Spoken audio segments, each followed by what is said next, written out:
Over the past few days, my dad and I took a road trip in the SLS, starting off with the full tank at home, and then head up to Morro Bay for the AMG SoCal and NorCal meet. Things got pretty loud pretty fast, so just a heads up for that.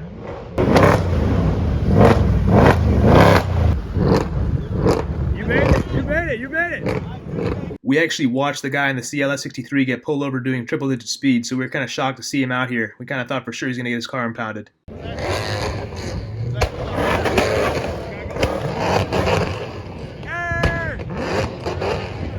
That's my buddy Jimmy right there.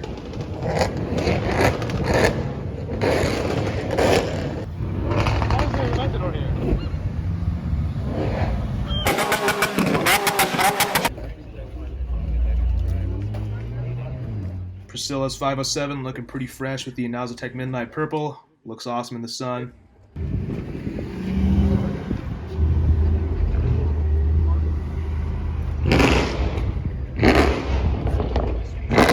Got the SLS sitting pretty with the doors up, engine bay open, you can see the carbon fiber engine bay and all that good stuff. There were a few AMG GTs, only our SLS though. I think there was one SLS that came as we left, same color as ours too, but that was it. That was a great meetup. This place is awesome. Love seeing all the guys out here. NorCal people, you guys are awesome too. At the second fill up somewhere in Morro Bay right now. You can see that guy in the top right corner in a minute is about to ask me about the car. Pretty funny. Always love when people do that. Always love talking about the car, so that's always fun. But yeah, moving on now to San Jose.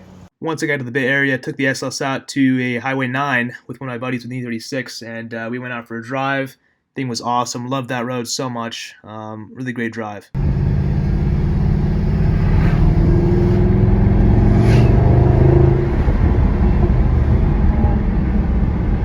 As you can see here, I zip-tied a front plate on the grill, which looks super ugly, but it was worth it because there was a cop out here actually just chilling and just giving out tickets for no front plate, because apparently in Northern California they care about that in some areas. So glad I did that to avoid any hassle. Saw some other sick cars out there. There was an OEM Frozen Blue Metallic E92 M3. My buddies told me there's only like 100 of those in the world that are manual. There's also a Spoon engine in the S2000. Spoke with the owner. Pretty sick car as well. My buddy let me take a drive in his E36 M3, which was awesome. Love that car. Super well balanced. I can see why people love it so much. Super light. Love the throttle by cable. Something I haven't really experienced much before in a Canyon. Anyway, shout out to Dylan for letting me do that. And also check out his Instagram page, Tasteful Stable, and his beautiful E39 M5 in Oxford Green with a tan interior. And now for the third and very expensive fuel fill up. Very high price in California right now. It's like $4.40 a gallon at this station, which is pretty crazy.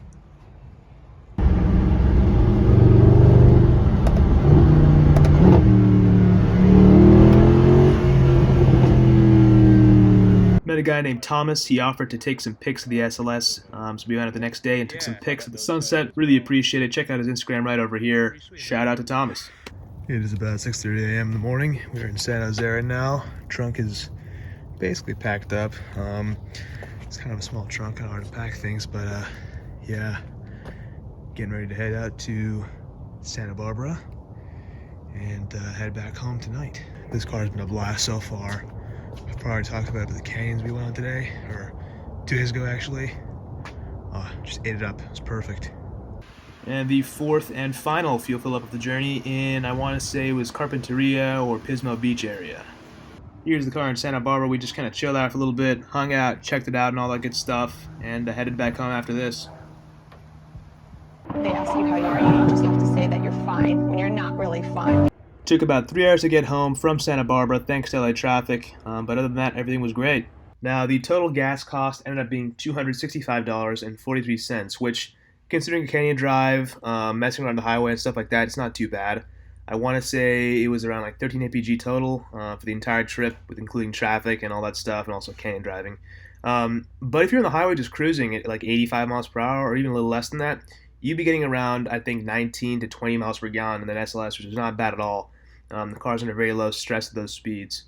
The only real damage was a rock hit the windshield, very small like chipping sort of stuff, not really like a real chip, more of a scratch, so let me know what I should do about that. I'm not sure if that's something you can get fixed, or if you just leave it, or what. But other than that, just the car needs a good wash, probably a detail, ceramic coating, before that a paint correction, obviously. It's needed that for a while, to be honest.